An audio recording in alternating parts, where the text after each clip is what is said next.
रघुनंदन और आप देख रहे हैं कच्चा चिट्ठा। कोरोना के मामले पहले से कम जरूर हुए हैं, लेकिन इस घातक महामारी का खतरा अभी टला नहीं है। लिहाजा कोरोना के खिलाफ इस जंग में मास्क सबसे बड़ा हथियार है।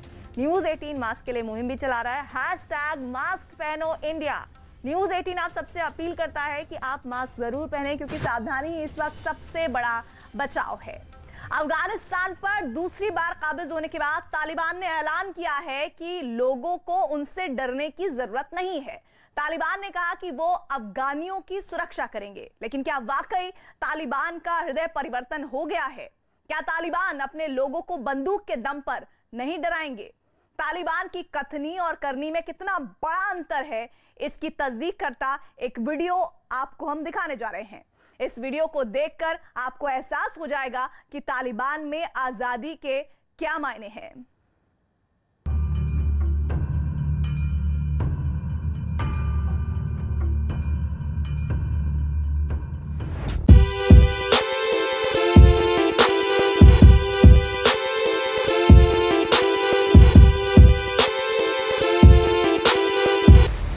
तालिबान का गणतंत्र फिर हुआ बेनकाब।